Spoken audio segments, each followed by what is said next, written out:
안녕하세요. 오늘도 사연살롱을 찾아주셔서 감사합니다. 저는 목동에 사는 40대 초반의 여성이에요. 저희 요즘 낙이 바로 사연살롱을 듣는 건데요. 일하고 쉴 때나 운전하며 들으면 이게 꽤 꿀맛이더라고요. 저는 3살 아들을 키우면서 일하는 싱글맘이에요. 남편과는 몇 달 전 이혼을 했고요. 남편은 음악 연습실 대여를 하면서 기타 레슨을 했는데 솔직히 저희 연애할 때도 그렇게 음악실이 잘 되지는 않았지만 갈수록 점점 더 안 됐어요. 그러니 남편이 버는 돈은 생활비의 3분의 1이 될까 말까였고요. 남편과 결혼할 당시에도 제가 남편보다 돈을 더 잘 벌었어요. 저는 IT 쪽 전문 직종이어서 프리랜서로 전환한 후에 회사 다닐 때보다 더 잘 벌게 됐어요. 사실 아빠는 제가 왜 남편하고 결혼하는지 이해를 못하겠다고 했고 친구들, 친척들도 다 반대했어요. 근데 콩깍지라는 게 정말 무섭더라고요. 저는 남편이 멋있어 보였고 뭔가 진짜 예술가처럼 느껴졌거든요. 남편을 만나게 된 건 친한 친구가 취미로 남편한테 기타 레슨을 받을 때였어요. 친구와 약속이 있어서 남편 연습실 겸 레슨실에 갔다가 저도 그렇고 남편도 둘 다 첫눈에 좋아하게 됐죠. 아마 기타 치는 모습에 제가 어떻게 됐었던 것 같아요. 그래서 결혼까지 했네요. 심지어 남편한테 레슨 받았던 친구까지 반대했는데 말이에요. 성우 오빠는 남다른 데가 있잖아. 예술하는 사람이고 그걸 이해해줘야지 무능하다고 보이는 대로 판단하면 안 될 것 같아. 주미야, 제발 네 말이 맞았으면 나도 좋겠다. 그런데 예술한다고 해서 다 김성호처럼 그렇게 살지 않아. 나름 다 돈 잘 벌고 살아. 친구가 그렇게까지 말했지만 제 귀에는 들리지 않았어요. 남편과 저는 그저 서로가 좋아 보여 어쩔 줄 몰랐네요. 오빠, 다른 사람들 하는 말 신경 쓰지 마. 오빠는 기타 치고 있을 때가 제일 멋있어. 다들 줌이 너 같으면 얼마나 좋을까? 아니, 세상 사람의 10분의 1. 그것도 아니지. 100분의 1만 나를 이해해줘도 좋겠어. 이제 내가 있잖아. 다른 사람 이해가 뭐 필요해? 우리가 서로 이해하고 잘 살면 되지. 그래, 맞네 네 말이. 맞아. 내가 주미 너 걱정 안 하게 내 몸 관리는 정말 잘하고 살 자신 있어. 참, 내가 너 들려주려고 연습한 곡 있거든? 이게 운지가 꽤 어렵고 빠른 곡이라서 기술이 필요하거든. 그렇게 저만을 위해 연주회를 하는 남편이 로맨틱하고 좋았어요. 저는 판교에 있는 회사를 다녔는데 제 분야에서 꽤 인정을 받고 있었어요. 연봉도 꽤 높았고 직책도 급이 있었고요. 저는 정규직이니 회사에서 나오는 인센티브에 여러 혜택도 있었기 때문에 남편이 좀 못 번다고 해도 크게 신경 쓸 문제가 아니라고 생각했어요. 저는 둘 다 꼭 돈을 많이 벌어야 된다는 주의도 아니었고 제가 잘 벌면 제가 먹여 살려도 된다는 게 평소 입장이었으니까요. 그러다가 아들이 태어나고부터 많은 게 변했어요. 아시다시피 육아라는 게 쉬운 일이 아니잖아요. 저는 엄마가 대학생 때 돌아가셔서 친정에는 아빠밖에 없었기 때문에 육아를 도와달라고 하기에는 어려운 점이 있었어요. 물론 남동생이 있기는 했지만 해외에서 공부 중이었고요. 한국에 있다고 해도 남동생더러 육아를 함께 해달라고 하기는 좀 무리가 있었죠. 눈에 넣어도 안 아프다는 어른들 말이 정말 맞는 게 아이 때문에 너무 힘들고 못 살겠다 싶어도 아들 얼굴만 보면 모든 게 다 잊혀지더라고요. 남편이 워낙 살림도 잘 못하고 서툰 게 많아서 아이를 안심하고 맡길 수도 없었어요. 그래도 저는 상냥한 남편의 좋은 점들만 생각하며 버틸 수 있는 데까지 버텨보자 하며 기를 쓰고 일을 하고 육아를 했네요. 남편은 그런 저를 걱정했어요. 주미야, 너 너무 힘든 것 같아. 도우미를 일주일 내내 쓰면 어때? 이러다가 몸 다 상할까봐 걱정이다. 어쩔 수 없지 뭐. 나도 무리하는 건 알고 있는데 지금은 새 프로그램 개발이 있어서 할 수 있는 만큼은 해야 돼.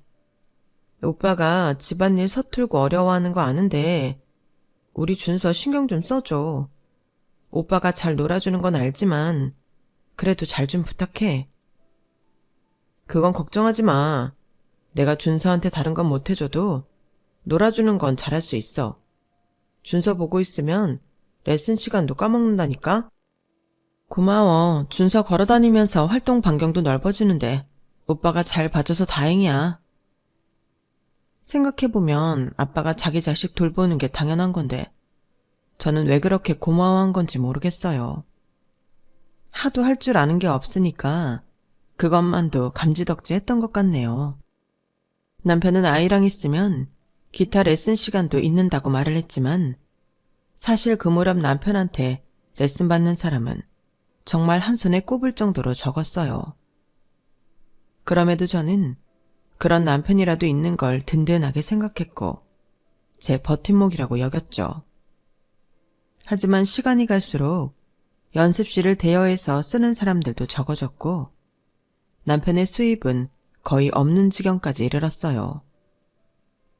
코로나 때문이라고는 해도 정말 개미 눈물만큼도 나아질 기미가 보이지 않는데 남편은 태평하더라고요.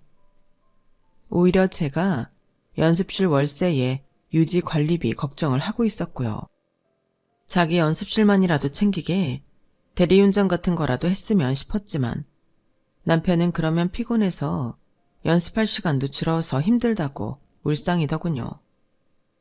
게다가 대리운전은 밤에 많은데 잘못해서 사고라도 나거나 핸들 잘못 잡아서 손 다치면 안 된다는 거였어요. 저는 그만큼 남편이 기타 치는 걸 사랑하는데 굳이 험한 일을 시키는 게 맞나 싶더군요. 그래서 결국은 제가 연습실에 들어가는 모든 돈을 다 대주게 되었어요. 이게 한두 번이지 아무리 부부 사이라도 남편은 어디 가서 학생 하나라도 더 모집할 생각도 안 하고 어차피 올 사람만 온다며 아무것도 안 하고 태평하게 있으니 슬슬 화가 나더라고요. 그럼에도 저는 저만 믿고 있는 남편한테 싫은 소리 하면 가슴 아플까봐 꾹 참았어요. 저는 저 나름대로 부단히 노력하며 사는데 시어머니는 저한테 잔소리만 해댔고 자기 아들이 너무 잘난 줄 알더라고요. 주변에 무슨 대단한 기타리스트 있냥 떠벌리는데 솔직히 안 입고 왔죠. 그리고 집안일에도 간섭이 너무 심했고요. 얘, 우리 성호 요새 왜 저리 말랐냐? 성호 우리 집에 하나밖에 없는 아들이다. 집안의 기둥이라고. 그런데 저렇게 애가 기운 없어서야 되겠니? 네가 안 해봐서 모르는 거지. 음악한다는 게 보통 힘든 거 아니다. 거기 대고 손이 시누이가 말을 얻는데 말리는 시누이가 더 얄밉다고 저는 그 말이 더 듣기 싫었어요. 아우 엄마 또 성호 듣기 싫어 죽겠네. 아니 세상에 성호만 신경 쓰고 사나? 우리 제이 아빠한테 그 밥만 신경 써봐. 장모님 껌뻑 죽으면 엄청 잘할 거야. 지금도 그이가 엄마한테 얼마나 잘하는데 그렇게 성호 그래? 야, 너랑 박서방 헤어지면 남이야. 암만 잘해도 지 피부치랑 같은 줄 아니? 그리고 성호가 잘 돼야 너도 더 남편한테 큰 소리 치고 살지. 내 말이 틀려? 아니, 성호가 잘 되면 성호 인생 좋은 거지. 내가 왜 그이한테 큰 소리를 쳐? 하여간 엄마 그 고리타분한 사고방식 좀 버릴 수 없어? 시끄럽다. 너 성호한테 뭐 하나라도 해줄 거 아님? 네 집에 가. 올케가 잘하면 이런 말이 안 나오잖아. 왜 나까지 기분 상하게 만들고 그래? 좀 잘해. 성어 잘 걷어 먹이라고. 밖에 나가서 일한다고 집안일 신경 하나도 안 쓰나 보네? 이러니 제 입장에서 신호가 좋을 리 없잖아요. 안 그래도 시자 들어가면 싫은 게 며느리잖아요. 시어머니는 거기에 또 보태느라 연습실까지 나오셔서 빗자루를 들고 설쳤어요. 그것도 제가 쉬는 날만 골라서요. 그러니 제가 어떻게 가만히 있겠어요. 나가서 청소하시는 분이 치운 곳을 또 치워야 했어요. 치우는 신용이라도 해야 잔소리를 안 들으니까요. 그 잔소리도 정말 말이 안 됐어요. 무슨 손이 닿지도 않는 천장 구석 같은데 걸레질을 하라고 하질 않나. 갑자기 여름에 쓰지도 않는 전기 히터를 끌고 나와서 그걸 청소하라고 하질 않나. 정도가 심해도 너무 심했어요. 나중에는 저도 참다가 터져서 못하는 건 못한다고 했어요. 어머니, 지금 여름이고 전기 히터 쓸 일도 없잖아요. 요새는 이런 거 분해해서 청소 안 해도 돼요. 괜히 건드려서 고장나면 AS 직원 부르는 비용만 나가니까 제가 알아서 할게요. 안 보이는 데를 더 청결하게 해둬야 되는 거 모르니? 네가 이러니까 성우 일이 잘 안 풀리는 거야. 내 조가 별건 줄 알아? 남편이 있는 곳은 누가 말 안 해도 네가 알아서 깨끗하게 관리하고 남편 먹는 거 신경 쓰고 사람들도 많이 올 수 있게 네 돈이라도 들여서 더 꾸미고 해야 되는 거 아니겠어? 안 그래도 지금 여기 유지비 제가 다 내고 있는데 그런 말씀하시면 저도 섭섭해요. 제가 애쓰는 것도 생각해 주셔야죠. 이렇게 말도 안 되는 일 시키시는 거 저 좀 속상하거든요.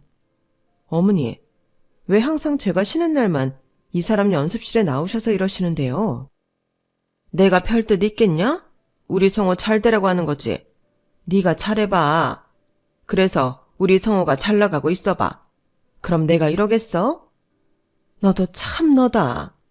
어떻게 내가 하는 걸 이상하게 꼬아서 생각하니? 내가 널 부려먹기라도 한다는 거냐? 그러니까 걱정 마시고 제가 관리하는 대로 좀 두시면 좋겠어요. 저와 시어머니가 신경전을 벌이자 남편은 눈치를 보다가 얼른 끼어들었어요. 이러지 말고 엄마, 오늘은 우리랑 맛있는 거 먹고 들어가요. 어제 새로 등록한 학생이 있거든. 아주 기분 좋게 현금으로 내고 가더라고. 내가 쏠게. 쏘긴 뭘 싸? 아꼈다가 너 급할 때 써. 순서임이 네가 사라. 앞장서. 남편은 제 눈치를 보며 미안해서 어쩔 줄 몰랐고 저는 어쩔 수 없이 제 돈으로 시어머니와 함께 불편한 식사자리를 해야 했어요. 이런 일이 정말 비일비재했어요. 제가 밥 사는 게 돈 아까워서가 아니라 감정이 상하는 게 문제였죠. 돈 쓰면서 제가 기분 나빠야 했으니까요. 시어머니는 가족 행사 때고 명절 때고 사람들 모이는 자리마다 제가 내조를 잘못해서 남편 일이 잘 안 된다며 저를 비난하셨어요. 그러면서 남편은 너무 올려치기를 하니 좋은 말도 한두 번이라고 다들 듣기 싫어하는 게 눈에 보였어요.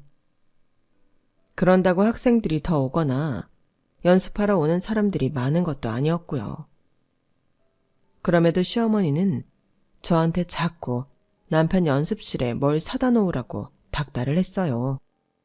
그런 날이 계속 지속되었고 남편도 갈수록 제 눈치를 봤어요. 한 번은 회사 프로젝트 때문에 너무 바빠서 휴일에도 출근을 하는데 굳이 남편 레슨도 있는 시간에 저를 부르셔서 연습실 커튼들을 새로 맞추라며 한바탕 난리를 핀 적이 있었어요.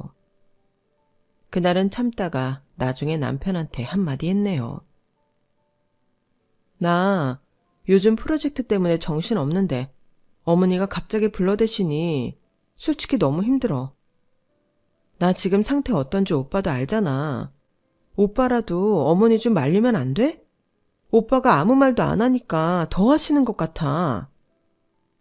알지.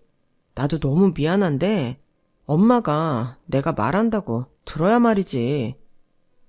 오히려 내가 마누라 편든다고 너한테 더 뭐라고 할까봐 뭐라 하고 싶어도 못하는 거야. 엄마도 내가 얼른 자리 잡고 잘 되기를 바라셔서 저러시는 거니까 조금만 참아줘. 내가 엄마 이렇게 자주 오지는 않게 설득해 볼게. 나를 봐서라도 한 번만 더 참아주라. 내가 꼭 잘 말할게. 알았어. 오빠만 믿을게. 오빠가 중간에서 좀 잘해주라. 남편은 계속 저한테 미안해했고, 그러니 저는 더 이상 남편 보고 뭐라고 할 수 없었어요. 그리고 남편이 뭐라고 했는지는 몰라도 시어머니가 좀 수그러들기는 했어요. 그런데 그 즈음 아빠가 갑자기 폐렴에 걸리면서 병원에 입원을 하게 됐어요. 아니, 갑자기 웬 폐렴이요? 폐렴 걸릴 일이 없는데? 진단이 잘못된 거 아니에요? 제 말에 의사는 노인들은 폐렴에 잘 걸린다며 설명을 했어요. 흡인성 폐렴이라고 음식을 잘못 삼켜서 넘어가도 걸릴 수도 있어요. 아버님의 경우 그렇기는 한데 그동안 몸이 많이 쇠약해져 있었네요. 지금 잘 치료를 받으셔야 하니까 입원한 동안 검사도 잘 받으실 수 있게 따님께서도 한 번 더 말씀해 주세요. 저는 바로 아빠 병실을 1인실로 잡고 입원 수속을 밟았어요. 아빠는 이런 걸로 입원까지 안 해도 된다고 계속 고집부리셨고요. 아빠 나이에는 폐렴 제일 조심해야 된대. 그러니까 일단 입원해서 검사부터 받자. 어? 아, 그러지 않아도 된다니까 그러네. 집에서 약 먹으면서 좀 쉬면 낫는다고. 안 된대. 입원해서 검사 다 잘 받아야 된대. 다른 합병증이 발생할 수도 있고. 아빠, 나 두고 먼저 갈 거야? 그럼 나 어떡하라고. 나 생각해서라도 입원해서 검사 좀 받자. 어? 제가 강하게 밀고 나가자 아빠는 어쩔 수 없이 입원하셨어요. 그리고 검사를 받으면서 아빠가 심각한 빈혈과 심장에 문제가 있다는 것까지 알게 됐어요. 그러다가 어느 날 아빠의 상태가 갑자기 나빠졌고 의사는 바로 아빠를 중환자실로 옮겼는데요. 저는 이대로 아빠가 가버릴까봐 너무 떨리고 두려웠어요. 그러다 아빠가 정신이 들어 한시름 놓기는 했는데 그게 아빠와 정상적으로 마지막으로 대화를 하던 날이었어요. 주미야, 내가 아빠 아파트는 너랑 재욱이 반반 나눠주는 걸로 해놓았고 마포에 있는 건물은 네 앞으로 해놓았다. 재욱이는 수원에 있는 건물 주기로 전부터 얘기가 돼 있었어. 근데 주미 네가 김서방 말에 흔들릴까봐 걱정되는구나. 아, 됐어. 무슨 재산 얘기를 하고 그래. 얼른 자리에서 일어날 생각을 해야지. 그러지 말고 아빠가 일어나도 이런 건 미리 해둬야 되는 거야. 아무튼 너 김서방 말에 흔들리면 안 된다. 아빠는 왜 그런 말을 해? 오빠가 나한테 뭘 어쩐다고. 아빠가 변호사랑 준비한 게 있으니까 나중에 그거 보면서 변호사랑 상의 잘 해라. 재욱이도 올 테니까 너한테 힘이 돼줄 거야. 아빠가 진작에 너를 지켜줬어야 했는데 미안하구나. 아빠가 나한테 할 만큼 했지. 뭘 그런 말을 해. 얼른 건강해지기나 하세요. 그날의 대화를 끝으로 아빠의 상태는 더더욱 나빠졌고 이틀 후 갑자기 고열이 나더니 그날 밤은 못 넘기시고 저 세상으로 떠나셨어요. 저는 동생한테 연락을 하면서도 계속 울기만 했고 남편은 제가 너무 우니까 어쩔 줄 몰라 했어요. 장인어른 이렇게 가버리실 줄 미처 생각 못하긴 했는데 그래도 주미 너 몸 생각 좀 해. 이렇게 울기만 하다가 무슨 일 나겠다. 주미 너는 장인어른한테 최선을 다했잖아. 우리 준서 대학 갈 때까지 사셔야 된다고 그렇게 말했는데 내가 나 살기 바쁘다고 아빠한테 너무 소홀했던 것 같아. 아빠 도우미 아줌마도 일주일에 이틀만 부르시고 혼자 밥 챙겨 드시다가 이렇게 되신 것 같아. 너무 마음이 아파. 그렇게 죄책감 느끼면 장인어른이 마음 편히 저 세상 가시겠어? 너무 그러지 마. 일단 장례 잘 치르자. 돌아가신 분 잘 가실 수 있게 해드려야지. 알았어. 재욱이도 없는데 오빠가 그래도 의지가 된다. 우리가 남이야? 가족이잖아. 근데 주미야, 아버님이 네 앞으로 건물 해놓으셨잖아. 그거 있으니까 아파트 정리하고 처남하고 반씩 나누는 거는 우리 엄마들이면 어때? 엄마가 그동안 나 때문에 마음고생 많이 하셨잖아. 아파트? 그거 재우기하고 나누라고는 하셨는데 우리 팔지 안 팔지 몰라. 팔릴지도 모르겠고. 근데 그 돈을 왜 어머니들이라는 거야? 팔게 되면 우리도 현금 필요해서 갖고 있어야 되잖아. 아, 물론 그렇긴 한데 어차피 건물에서 새 나오게 되면 현금 많이 생기니까 아파트 판 돈은 엄마 드려도 되겠다 싶어서. 엄마가 돈 보태서 지금 사는 집 옮기고 싶으시대. 마침 잘 됐잖아. 오빠, 말하는 게 좀 이상하다. 마침 잘 됐다니. 우리 아빠 돌아가셔서 잘 됐다는 거야?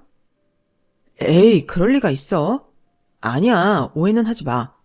그런 거 아니고 그냥 한번 너한테 의견을 물어보는 거야. 엄마가 그렇게 효도받고 나면 너한테 잔소리도 덜하고 시집살이도 안 시킬 것 같아서. 나도 엄마한테 좋은 일 좀 해보고 그러면 좋잖아. 두루두루 다 좋자고 하는 말이었어. 혹시라도 네가 딴 데 쓸 생각이 있었다면 엄마 드리는 쪽으로 했으면 좋겠다는 거지.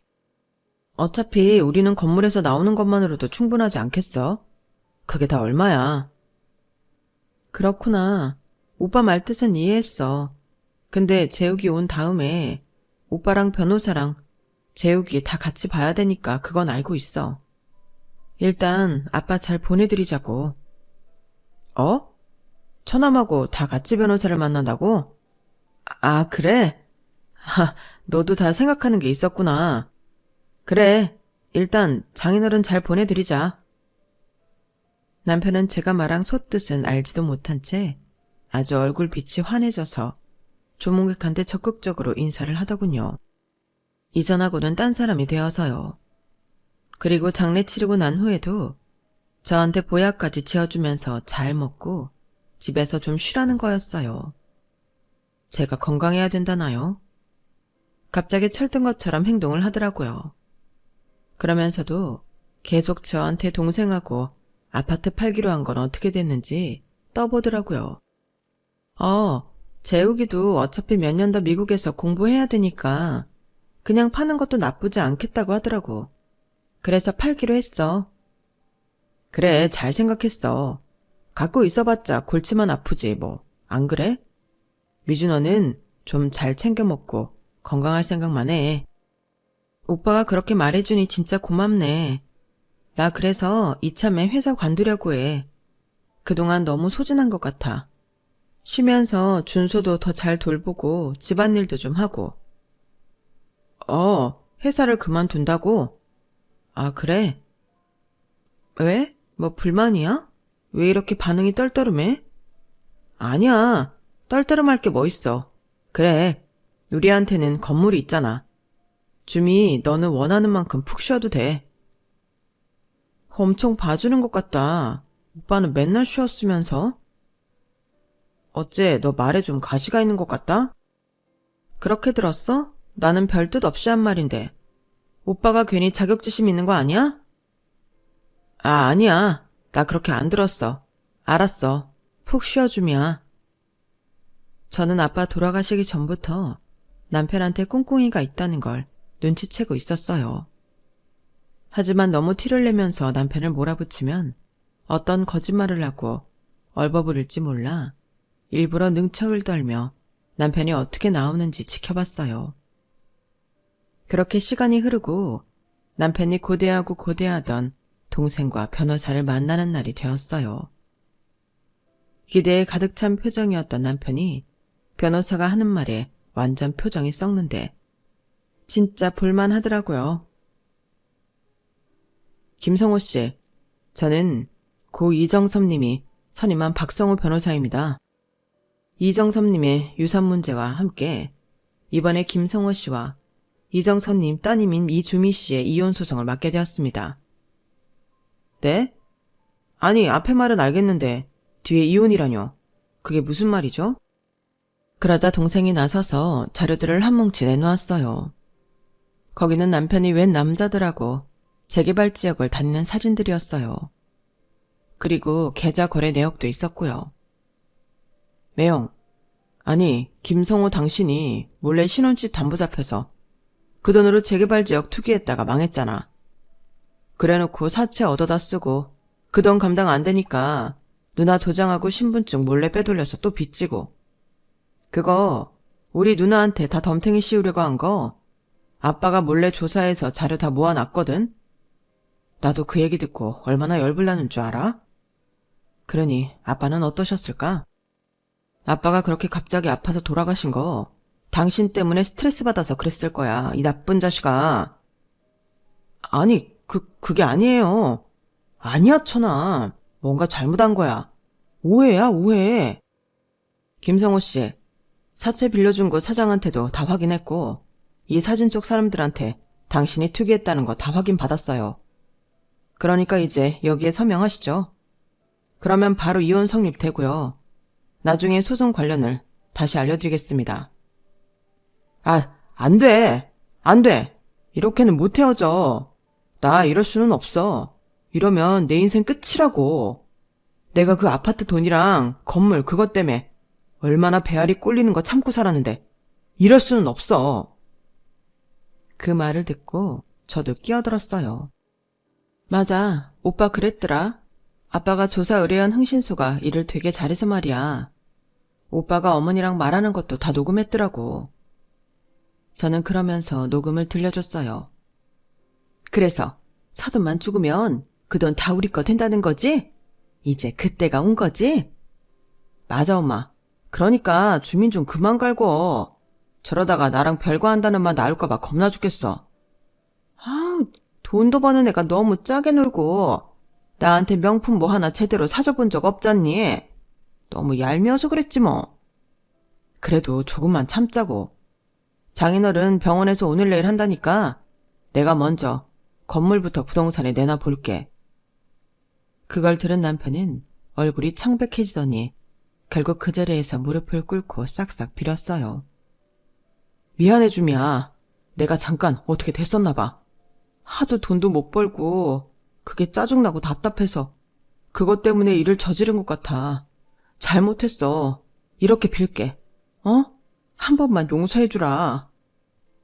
하지만 남편의 검은 속내를 알게 된 저는 이미 오만정이 다 떨어졌고 남편의 얼굴을 쳐다보는 것도 싫었어요. 용서 같은 소리 하네. 웃기지 말고 당장 좀 꺼질래? 니 나 짝 쳐다도 보기 싫으니까. 그러지 마, 주미야. 너답지 않게. 너야말로 이제 와서 이러지 말고 네 잘난 엄마랑 평생 어디 가서 또 다른 여자 등쳐먹을 생각하면서 살아봐. 물론 끝은 안 좋을 거다. 저희가 자리를 뜨려는데 남편은 제 옷자락을 잡았고 그걸 본 남동생이 열받아 한 대 치려는 순간 옆에서 변호사가 말렸어요. 참으세요. 참는 게 이기는 겁니다. 이런 사람들 이런 것도 문제 삼아서 돈 뜯어내려고 할 겁니다. 소송에서도 자기네 유리하게 써먹을 거고요. 그러니까 더 큰 일을 위해 참으세요. 그 말을 듣자 남편은 얼굴이 완전히 일그러져서 그 자리에서 머리를 쥐어뜯으며 비명을 질러댔어요. 내 건물, 내 돈, 억울해.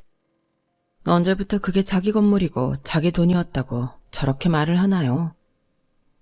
저는 그런 남편을 보며 어이가 없었고 한편으로는 저런 본 모습을 전혀 몰랐던 제 자신의 바보 같음을 탓했어요. 그 후로 남편은 시어머니와 함께 찾아와 자기들이 잘못했다며 손이 발휘되도록 빌었지만 저는 받아주지 않았어요. 억지로 집에 들여오려고 했을 땐 동생이 경찰을 불러 쫓아내기까지 했고요. 저는 일단 집에서 저와 아들 짐을 다 빼서 아빠가 살던 아파트로 옮겼어요. 그리고 나서 다른 트럭을 불러 남편 짐을 모조리 빼서 쓰레기장에 내다 버렸죠. 집도 원래 거의 제 돈으로 산 거나 다름없었던 걸 공동 명의로 해줬더니 저 몰래 대출받고 거의 깡통을 만들어놨잖아요. 남편이 제가 자기 짐을 버렸다며 따지길래 한마디 했네요. 네가 나한테 그런 걸로 뭐라고 할 자격이나 있어? 능력이 없으면 사람 됨됨이라도 됐어야지. 정말 한심하기 짝이 없는 인간이라는 걸 그동안 몰랐다는 게 가슴 터지도록 원통하다. 다시는 보지 말자. 내 눈앞에 나타나면 그날 진짜 너는 끝인 줄 알아. 미안해 줌이야. 근데 나 진짜 어디 갈 데가 없어서 그러는데, 아니, 장인 어른이 주신 아파트 안 팔렸으면 내가 잠깐 들어가서 살면 안 될까? 내가 정말 갈 데가 없어서 그래. 엄마 집에 내 방이 없잖아. 지금 누나 와 있다고 엄마가 나 오지 말래. 그렇게 아들 하시더니 그런 엄마한테도 버림받았네. 그리고 우리 아빠가 준 아파트? 거기를 네가 뭔데 들어가? 네가 다른 꿈꾸고 있는 거 모를 줄 알아? 그런 식으로 은근슬쩍 거기 눌러붙어서 이혼도 안 해볼 심산인 거잖아. 너 나한테 다 들켰어. 잔머리 굴리지 마. 그러게 인생을 잘 살았어야지. 그리고 마지막으로 이렇게 덧붙였어요. 이 집 곧 팔릴 거야. 원래도 거의 내 돈 들여 산 거잖아. 근데 네가 장난까지 쳤잖아? 그러니까 이 집에 대한 네 지분은 하나도 없는 거야. 알겠어? 주미야, 내가 진짜 잘못했어. 내가 바보였어. 나 한 번만 살려주라. 어? 남편은 자기가 정신 차렸다며 싹싹 빌었지만 저는 끄덕도 하지 않았어요. 시어머니도 저한테 몇 차례나 전화를 해서 제발 다시 생각해달라고 울며 불며 난리를 쳤지만 시어머니라는 인간도 소름이 끼쳤죠. 이보세요 할머니. 그렇게 아들 하더니 이제 아들도 내치셨던데요. 그러면서 저희 집 돈은 갖고 싶은가 봐요. 대개 아들하고는 이제 우리 집 아무 상관없으니까 꿈 깨세요. 당신이 나한테 어떻게 했는데 나한테 한 번이나 고마워했어? 우리 준서 한 번이나 돌봐줬어? 아무것도 한 것 없으면서 어떻게 끝까지 나한테 뜯어내려고만 하지? 철면피 같으니라고. 예, 그래도 내가 준서 할민데 너 그렇게까지 할 건 뭐냐? 사람이 살면서 이런 일도 있고 저런 일도 있지. 너도 살다 보면 알게 될 거다. 그러니 그만 화 풀어라. 어? 그렇게 화 오래 갖고 있는 거 너한테 안 좋은 거야. 이제 그만하고 성호랑 다시 화해해. 아니면 나라도 너희 그 아파트에라도 들어가게 해다오. 저는 시어머니를 정말 용서할 수 없었어요. 여러분이라면 용서가 됐을까요? 저는 지금도 시어머니 생각하면 울분이 차올라요. 남편도 물론이고요. 그렇게 저희는 이혼하고 완전히 갈라서기로 했고요. 우리 아들하고 그런 집하고 엮이는 건 아이 장래는 물론이고 정서상으로도 문제가 있을 것 같아 아예 만나지 않기로 결정했어요. 그렇게 저와 남편의 이혼 소송은 제가 승소를 했고 양육권도 제가 갖게 되었죠. 그 뒤로 저는 아들과 함께 아빠가 남겨주신 아파트에서 살기로 했어요. 남동생도 그러라고 했고요. 그리고 아빠가 저희 둘에게 공동으로 남겨주신 아파트는 전세를 줬네요.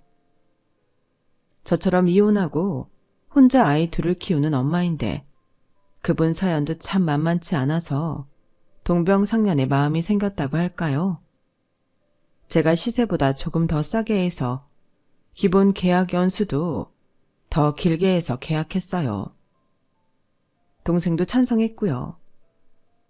세입자분이 우리한테 고맙다고 선물까지 보내고 그러는데 좋은 일을 한다는 게 이런 기분인가 싶어 뿌듯하더라고요. 선물 때문이 아니라 저희가 정말 힘든 사람 편의를 봐줬다는 게 기분 좋았어요. 저와 아들은 동생의 권유로 미국에서 한동안 살아보려고 해요. 거기서 아들 학교도 다니며 영어는 저절로 잘하지 않겠어요? 동생이 거기서 공부하며 결혼해서 살고 있어서 그런지 마음이 좀 놓이는 것도 있고요. 요즘은 어디를 가나 한국인이 많잖아요. 동생이 있는 미국 동부는 말할 것도 없이 한국인도 많고 한 번쯤 살아볼 만한 곳인 것 같아 그렇게 하기로 했어요. 저는 이혼 소송을 하면서부터 한동안 프리랜서로 일을 했는데 미국에 가서 제가 일하는 쪽으로 공부를 더 할까 싶은 마음도 있네요. 어떻게 될지는 저도 모르지만요. 이것도 아빠가 저희한테 유산을 넉넉히 남겨주셔서 가능한 일이라 매일 아빠한테 감사하는 마음으로 살고 있어요. 돌아가시는 그때까지 저를 위해서 너무 많은 걸 해주셨잖아요. 아빠가 아니었으면 저는 그 속 시커먼 모자한테 휘둘려서 재산 다 빼앗겼을지도 몰라요. 자기가 돈 함부로 다 털어먹고 저희 아빠 재산을 노렸다니 정말 끔찍한 인간 아닌가요? 그저 예술가로 살다 보니 세상 물정 모른다 싶었는데 말도 안 되는 인간이었어요. 저는 그래서 지금 아들하고 전 남편과 시어머니 절대 못 만나게 하고 있어요. 그 인간들하고 연락이 완전히 끊기 위해 미국에 가는 것도 있어요. 그렇게 몇 년 살다 보면 그 인간들하고는 영영 굿바이 할 수 있을 것 같네요. 저도 공부든 뭐든 하고 싶어서 벌써부터 이것저것 알아보고 있고요. 물론 전처럼 저를 혹사하면서까지 일을 하지는 않을 거고요. 그렇게 사는 게 크게 의미가 없다는 걸 이번에 아주 절실히 깨달았거든요. 자칫 남 좋은 일만 시키겠더라고요. 저는 인생 한번 즐겨보지 못하고요. 그래서 삶을 즐겁게 살면서 말 그대로 워라밸을 맞추며 살아보려고 해요. 미국에서는 그게 가능할 수도 있을 것 같고요. 뭐, 잘은 모르겠지만 해보면 알게 되겠죠. 그래서 저는 아들과 함께 몇 달 후 미국에 갈 예정이에요. 지금 차근차근 준비하고 있고요. 이제는 제 아들 하나 잘 키우고 제 몸 건강히 즐겁게 사는 거 그것만 생각하며 살려고 해요. 그럼 지금까지 저의 긴 이야기 들어주셔서 감사해요. 들어주신 모든 분들도 건강하시고 매일매일 행복하세요. 여러분, 사연 댓글에 응원과 현명한 조언 부탁드려요. 좋아요와 구독은 저에게 큰 힘이 됩니다. 오늘도 좋은 일 가득하세요.